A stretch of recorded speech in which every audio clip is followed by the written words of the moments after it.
want this portion right here will be a little bit more interactive, but I just want to again stress that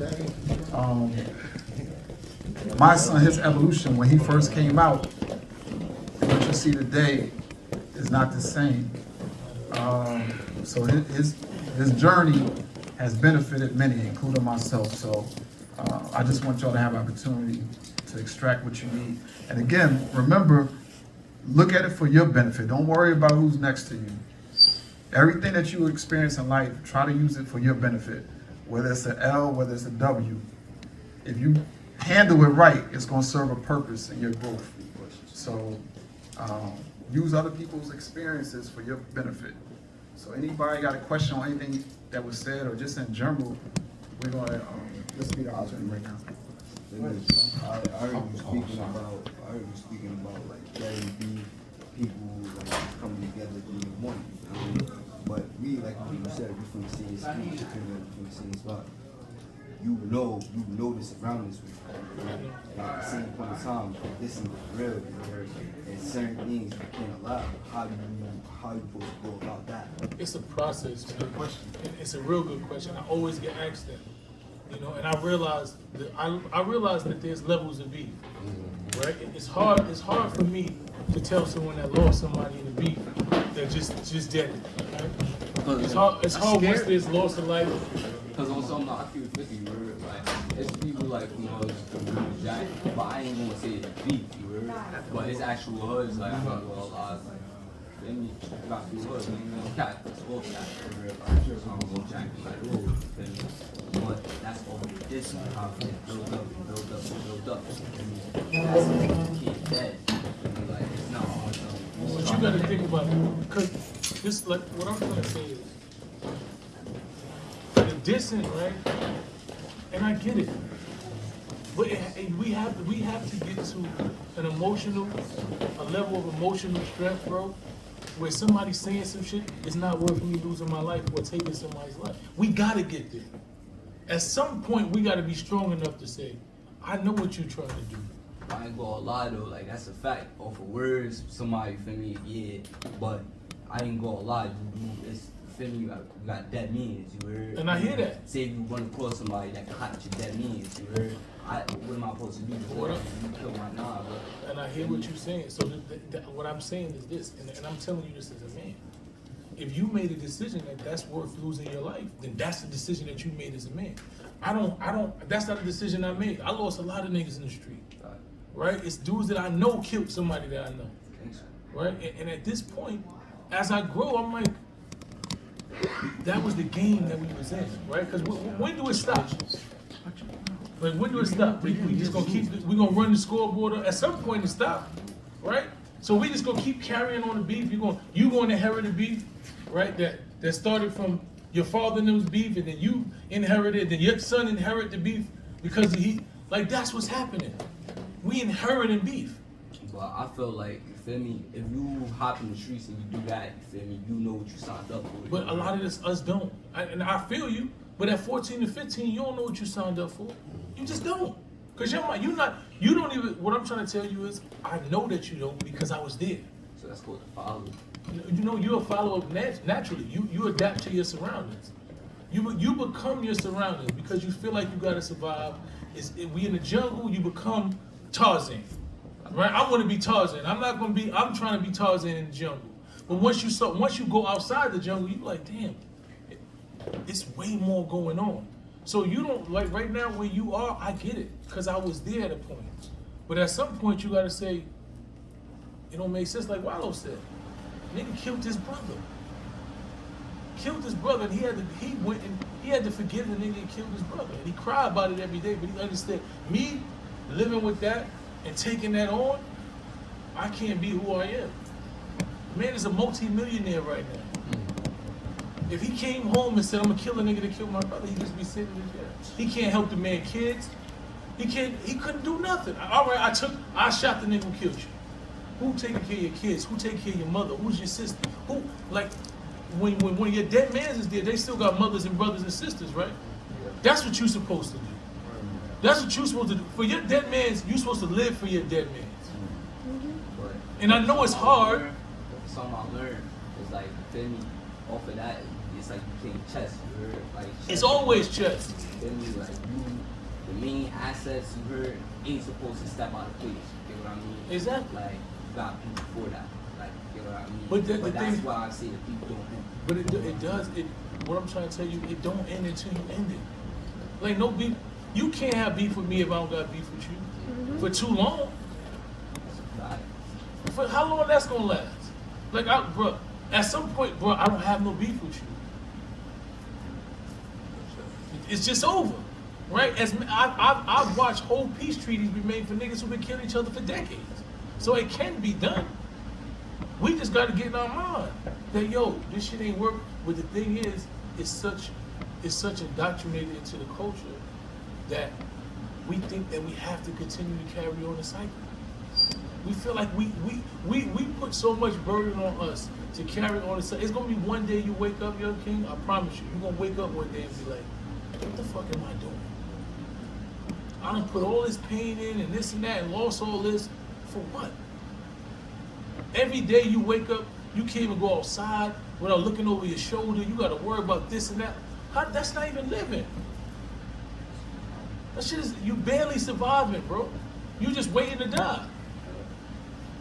Literally, you waiting to die because you not gonna. If a nigga took your dead man's and you take his dead, this disciple, so you just waiting for your number to get called. You playing hit a killer, be a killer. And then what starts happening is you start having beef with niggas that you don't even know. You can't win. Once your name is big enough, everybody makes you a target.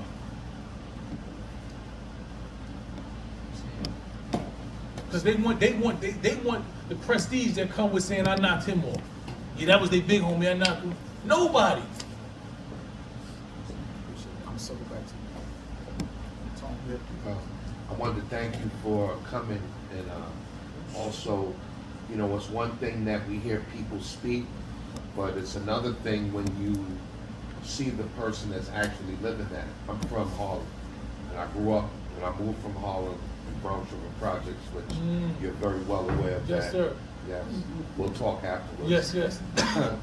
But my son was being taunted on, you know, this social media stuff, and everything that he said, he handled it the same way. Guys challenge him to fight, challenge him to pull up, let's do this, let's do that. People that I know, and everything that he mentioned here, he said it. So it's one thing when people talk the talk, but when they walk that walk, it's much more impressive. Well, we appreciate you coming. Well, I appreciate you. Thank you very much.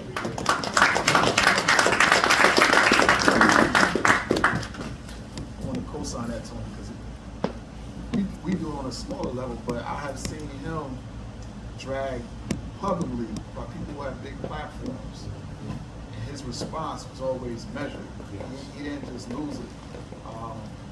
People who I know wouldn't talk like that in his presence. Right. But on the platform, they talk crazy about him. So I've seen him put that into practice. It's a process, and that's what I had to learn.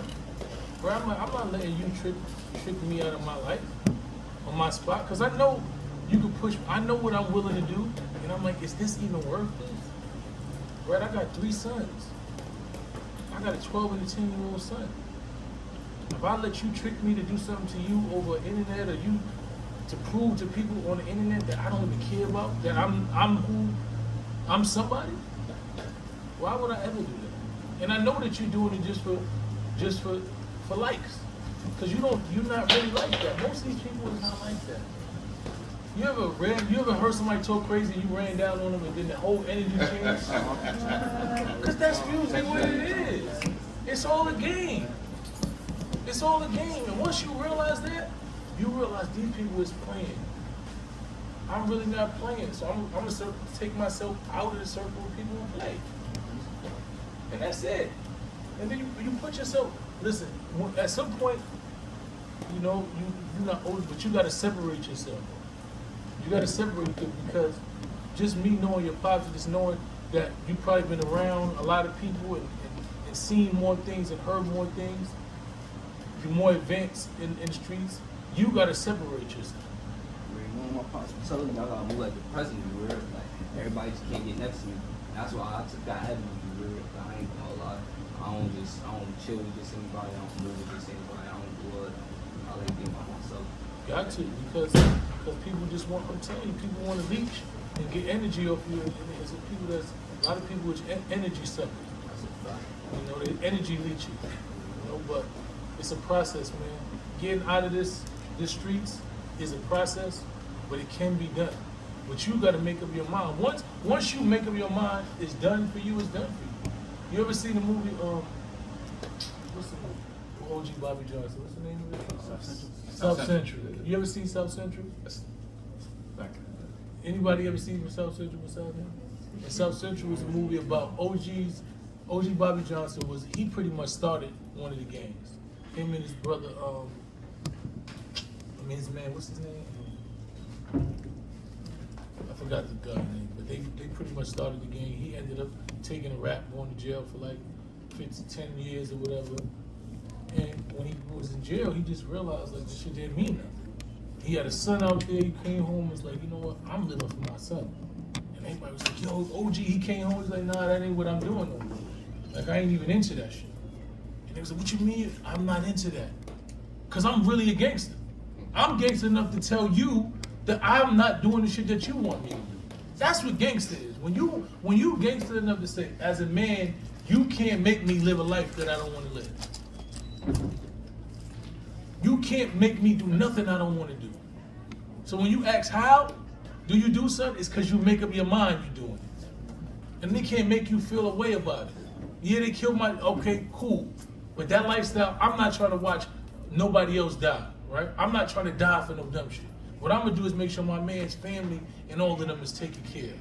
I mean, I can't say I ain't trying to watch nobody die. The only reason I say is niggas die every day. But I'm just trying to say, I'm not gonna be responsible. I'm not gonna enter into the circle of it, right? I can't control what God's plans is. But I'm not being involved in it. I'm not perpetuating the same mindset. Because that's what the president does. The president realized they enter into war, and when they realize certain time, okay, this war, we dead to beat. This war is over. They're gonna shake hands. They're gonna come to terms, and they lost thousands of soldiers. Facts. They don't say, yo, we can't end this beef. We done lost thousands of soldiers. Every day, right? They lose thousands of soldiers in war. Right. I'm gonna let Mr. Walt jump in. I know he had a question for me. Touch on like when you talk about the prisons and the record labels giving people deals and things like that. Do you think that has a direct correlation to why the violence is now, or is there a connection with the record industry as far as our demise? Yeah, I say all the time. Black murder is a marketing tool.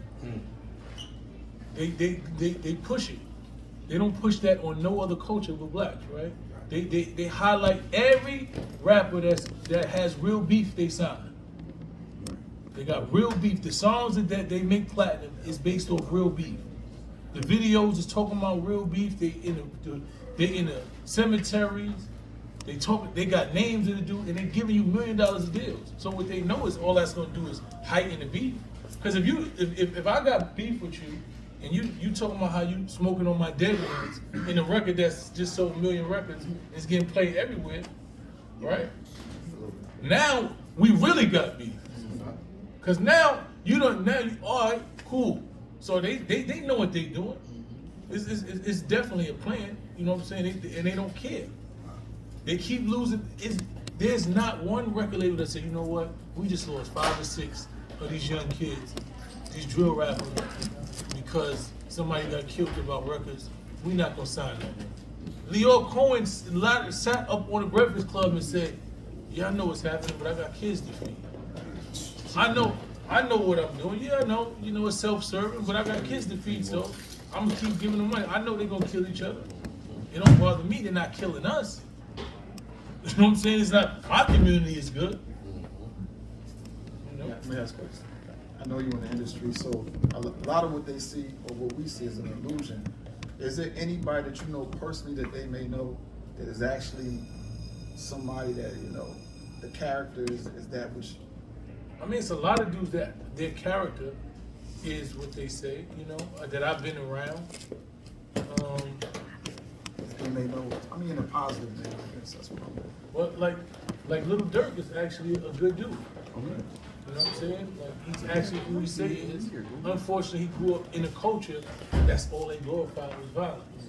You know, and his father coming home has actually changed a lot of his. I met his father, you know, a couple of weeks ago in Newark at a conference. His father's a real sharp dude. You know, and when you hear his story, like he was one of the most notorious dudes in the streets. You know, he went to jail and he took a shahada, and he's straight Muslim right now. And he was just talking about how they feed us this negativity and how we brought into it. You know, and watching him, you can listen. Like I had a couple of conversations with Dirk, and His dad might have contributed to his he growth. definitely contributed to his growth. That's why he just became Muslim.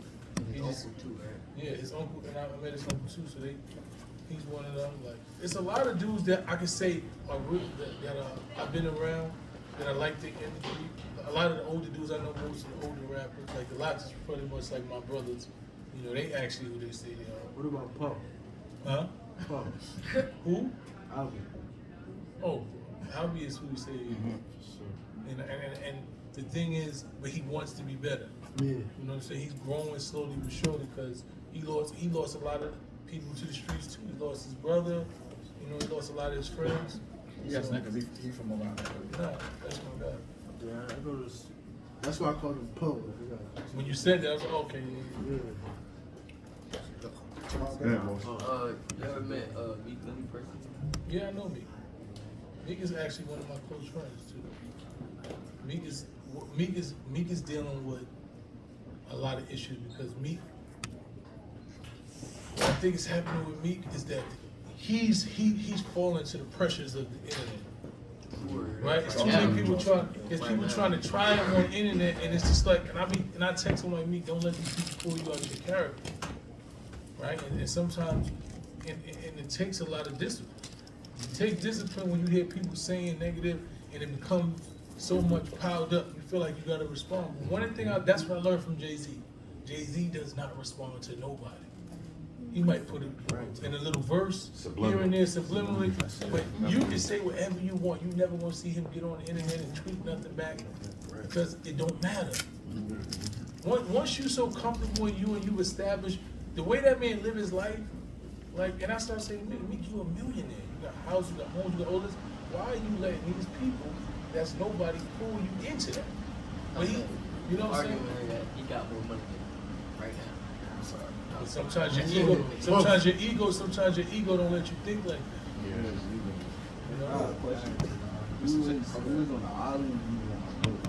I was on the island for like 6 months because I blew trout. So I was only on the island for probably 3 months. And then I went to What's the spot you searching? Sing Sing.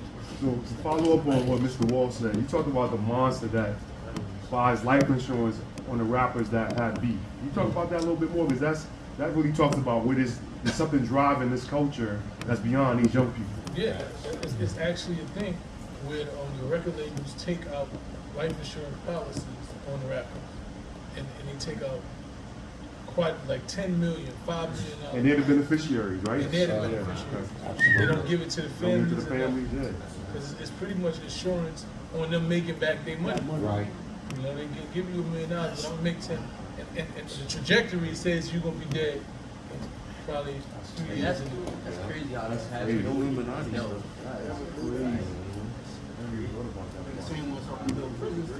Of course. I mean, they populate the prison. A lot of, you know, they always talk about this quote unquote meeting that was had, that the record labels had with prison, West Coast.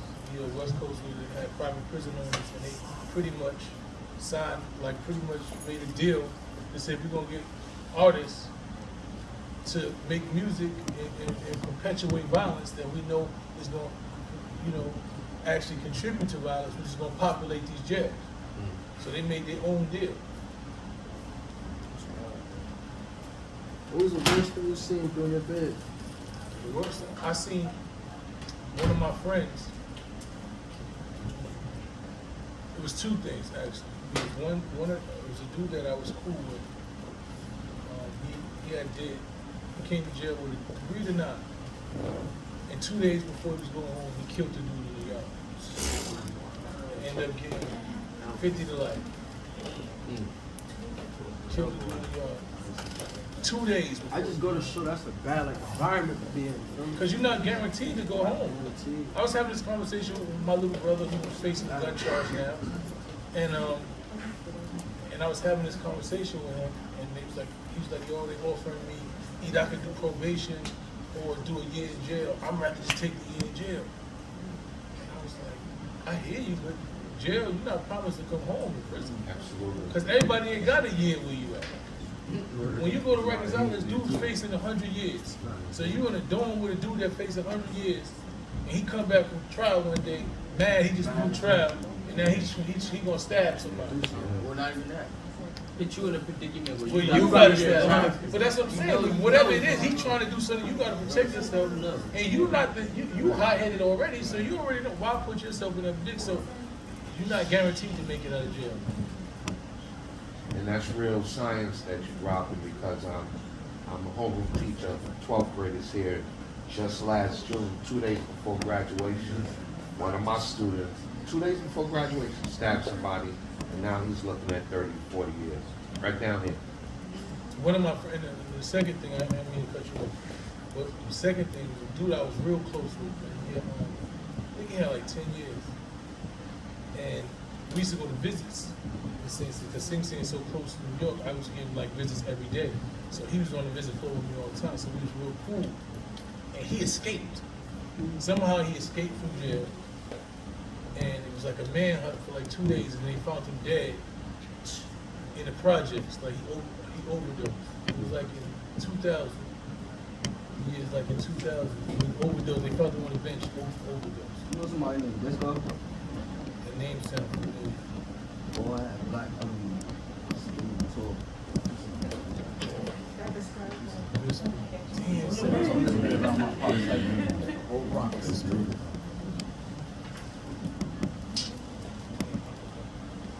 We got a book on here.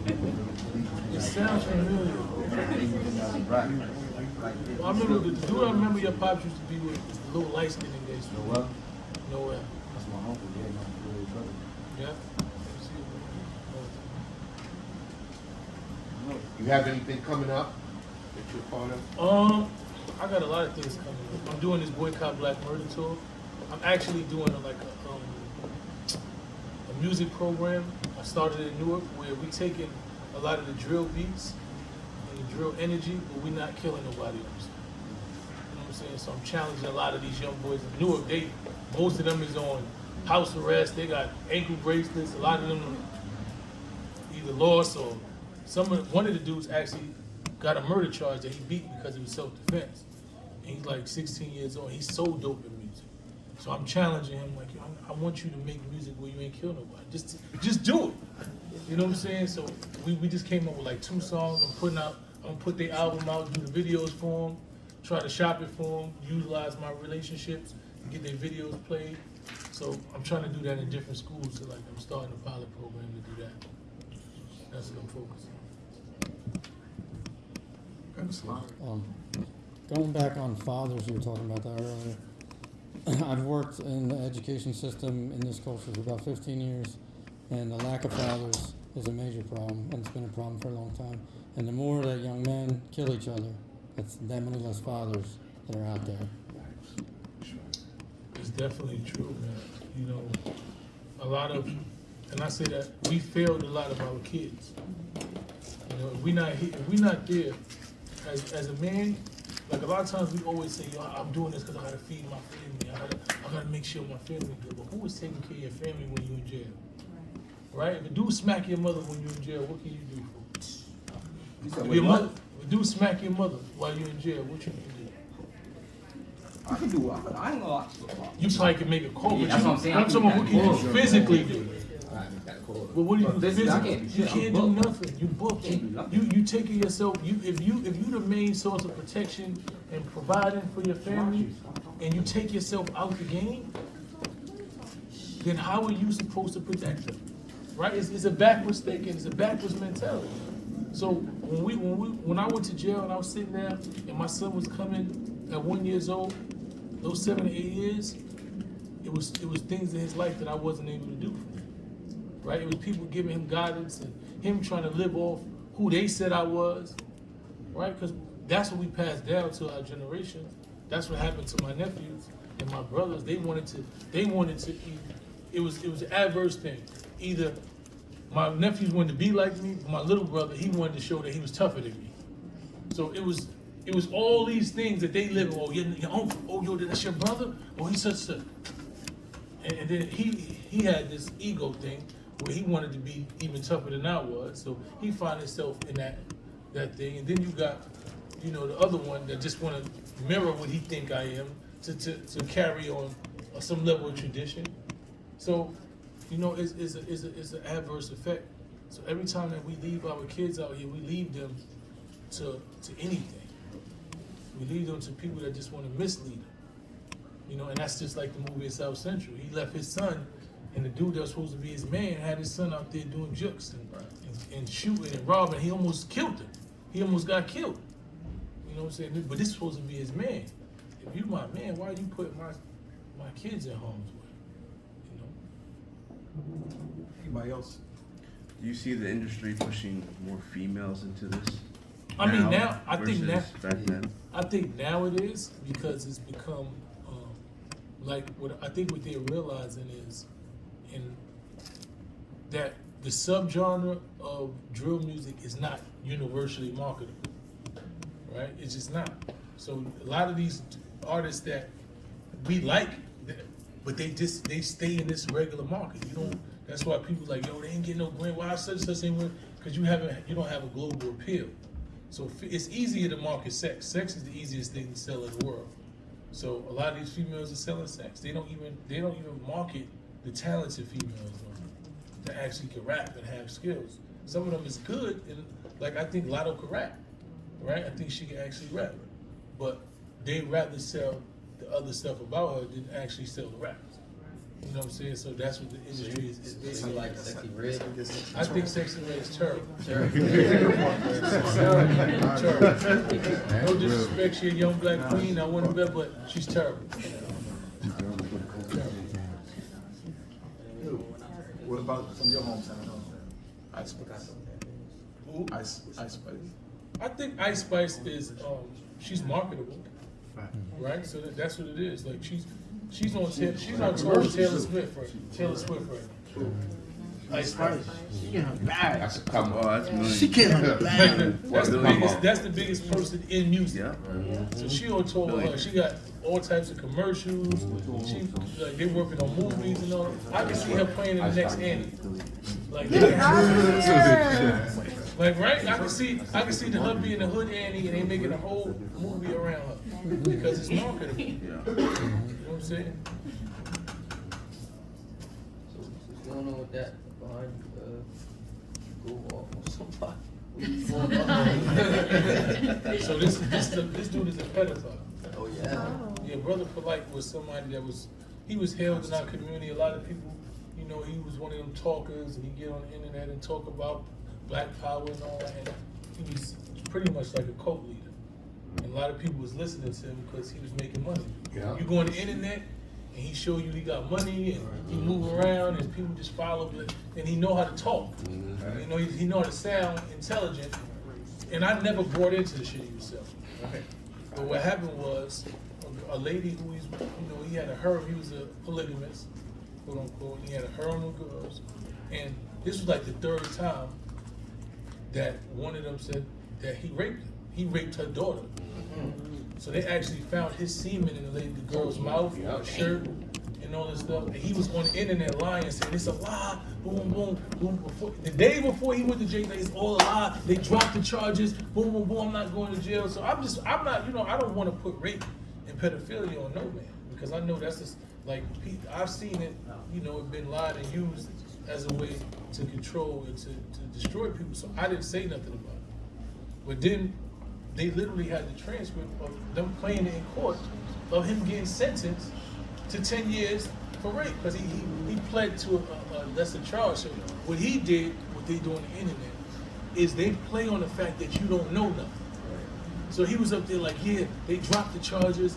I'm not going to jail for no rape. Boom, boom. They said, I took the girl she was hanging out. I gave her something to drink, so I just pled to that. But it's all a lie. I'm not playing. So when they read they got the whole transcript of reading the charges, and it says that he raped her. You are found guilty of rape, this and that. Your sentence no less than 10 years. And then the mother got up and had her say in court and said, we allowed you to plead out to this because I didn't want my daughter to testify. Because what you did to her was horrific. He had shoved his penis in her mouth till her jaws was swollen. They had bruises inside of her mouth. Like, he did all types of crazy stuff to her. She was I think she was 14 years old. He did all types of crazy stuff to the girl. And she said, I didn't want to put my daughter through testifying. So I allowed you to plead to this, but you know what you did to her. You know what I'm saying? And he was, up to the day he went to jail, he was sitting there lying. And I was like, nah, we gonna expose you, bro. You're not gonna come out here and these people think, he didn't go to jail. Because the internet was running with it. I told you, Brother Polite would never do that. And hundreds of comments. And I'm like, nah. That's, And the level of support that he was garnering from entertainers, he was celebrities. running around with Mayweather and all these people. Ron Artest. He was running around, and he was what you call the biggest con artist. He was the biggest con artist. It's pretty much like a cult leader. So I exposed you. You know Rich Nick? Good. Who? Rich Nick? Rich Nick. I probably know that. I haven't been in the hood. Right now, it's Rich Nick. I don't know if you heard. Yeah, I know a lot of them, but a lot even like your pops. Like, I knew your pops in junior high school. You know what I'm saying? So he was my little man, cause he's younger than me. You know what I'm saying? So I remember when he was just a badass kid. I'm 47. He like 2 years younger than me. And him and my sister used to fight all the time because he was bad and she was bad, and they was in the same class. I'm telling you, he was bad as hell. They fought all the time. He was we was in junior high school, and he would always be in shit. I'm like, why are you always in something? Why are you always in shit? So when I started hearing about shit he was doing, I was like, that's Larry. That's who he always been. You know what I'm saying? So but when you tell him to see my son, he gon' we used to, he was cool. He was my little man. He used to get on my nerves sometimes. We know the feeling. We know the feeling. Definitely the alphabet. That nigga was the baddest kid in the school. Like, he was really just a bad kid. Every day it was something going on. We know the feeling. Every day. You go wear that around school like that. Listen up, we're gonna wrap it up. Is there any more questions, or we could take a couple more pictures and then we're gonna wrap it up? Anybody got questions before we take it? I wish I had my phone. Oh my God. Yeah, okay. Get a question here. Can you freestyle? Can I freestyle? Yeah. That's all he do. Here's some release. Show him that flex joint. The young artist Or here. sway. Or sway. 10-minute freestyle. Yeah. More like half an hour. They asked me what's my image. I said I'm like Vintage Juan. I'm like Gandhi and Malcolm intertwined. See, I was into crime, but my inner mind was into enlightening and trying to shine. I'm just a different kind. I'm like wintertime with a twist of summer. My favorite number is 76 because it's a twisted number. See, it's mixed among the devil and God, so keeping my mind level is hard. My mental is scarred. I'm gentle but hard. I'm aggressive but selective with charm. I demand respect because I can't connect with pawns because I bond with kings and think steps beyond. Now I can play checkers, I just rather play chess. I can say yeah, I just rather say yes. I guess one way to paraphrase the best is I'm like Sunday and Saturday with breath. I just went left and I lost like 100 of y'all. In the same breath, I picked up 200 or more. I was the black boy lost in front of the store, fully prepared to bang my gun in the war. I was the kid copping his tongue numb from the roar. Motherfucker, I was the son of the whores, the lungs of the poor, the voice of the young that they tried to ignore. It's too late, I done come in the door. Now it's the problem. Anybody